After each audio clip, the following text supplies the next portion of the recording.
kesempatan yang telah diberikan kepada saya. Di sini saya akan menjelaskan macam-macam etika bisnis. Yang pertama itu adalah etika politik, di mana motif politik pada umumnya di sini adalah untuk menguasai pemerintah sehingga dapat membawa masyarakat ke arah yang dikehendaki pemerintah. Nah, di sini adalah salah satu hal penting dari sebuah negara.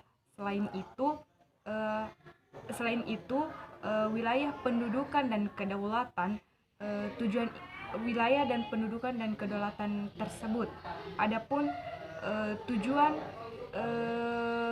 ini dapat dicapai berdasarkan ideologi negara, yaitu Pancasila. Yang pertama, ketuhanan yang Maha Esa. 2, kemanusiaan yang adil dan beradab. 3, persatuan Indonesia. 4, kerakyatan yang dipimpin oleh hikmat kebijaksanaan dalam permusyawaratan perwakilan. 5, keadilan sosial bagi seluruh rakyat Indonesia. Yang kedua itu adalah etika pemerintah, di mana pemerintah adalah wakil Allah untuk menegakkan syariatnya. Baik, selanjutnya itu yang kedua adalah etika pemerintah, di mana pemerintah di sini adalah sebagai wakil Allah untuk menegakkan syariat Islam dan menciptakan masyarakat, yaitu ada 2. Yang pertama, menjamin manusia dari rasa lapar dan menjamin manusia dari rasa takut. Dan yang ketiga itu ada etika ekonomi. Etika ekonomi adalah setiap tindakan ekonomi tidak dapat dilepaskan dari tauhid, sehingga diperlukan sistem nilai atau etika ekonomi yang berada dalam sistem ekonomi. Selanjutnya itu adalah etika bisnis. Etika bisnis itu adalah terbagi atas 2, yaitu ada sudut pandang, kelembagaan, dan motivasi, di mana yang pertama itu adalah tetap memegang akidah syariat Islam. Yang kedua itu harus ekonomi bukan satu-satunya tujuan, dan harus seimbang dengan aspek lain. Yang ketiga adalah jadikan perusahaan sebagai institusi mukallaf. Baik, adapun macam-macam etika bisnis yang terakhir yaitu adalah etika manajemen. Adapun etika manajemen yang harus diperhatikan manajemen, yang pertama itu adalah memberikan informasi yang benar. Yang kedua, mendengarkan keluhan pelanggan. Yang terakhir yaitu menjamin pelayanan penjual. Mungkin hanya itu yang sempat saya sampaikan. Lebih dan kurangnya mohon dimaafkan. Baik, bismillahirrahmanirrahim. Assalamualaikum warahmatullahi wabarakatuh. Perkenalkan, nama saya Emi Mastura.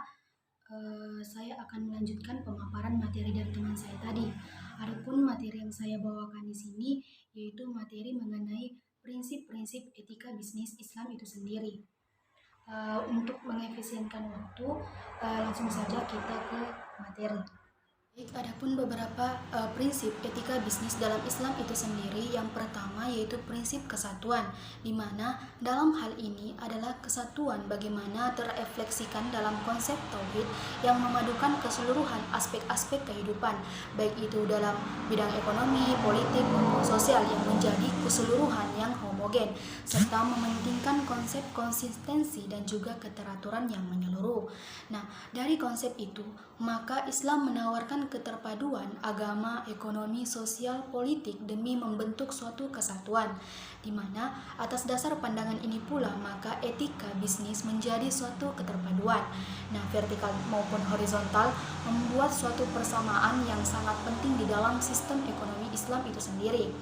Nah, prinsip yang kedua yaitu kehendak bebas, di mana kebebasan di sini merupakan bagian penting dalam nilai etika bisnis Islam itu sendiri, tetapi kebebasan itu tidak merugikan kepentingan kolektif. Nah, kepentingan individu di sini dibuka lebar, tidak adanya batasan berpendapat bagi seseorang yang mendorong manusia mulai aktif berkarya dan juga bekerja sesuai dengan kemampuan yang dimiliki. Nah, kecenderungan manusia untuk terus-menerus memenuhi kebutuhan pribadinya yang tak terbatas dikendalikan dengan adanya kewajiban setiap individu terhadap masyarakat seperti zakat, infak maupun sedekah.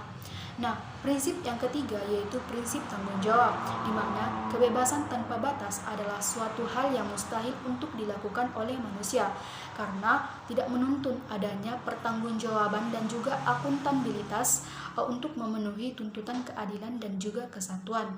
Nah, disitulah manusia perlu mempertanggungjawabkan tindakannya secara logis, di mana prinsip itu berhubungan erat dengan kebebasan. Dan ia menetapkan batasan mengenai apa yang bebas yang dilakukan oleh manusia dengan mempertanggungjawabkan semua apa yang telah dilakukannya.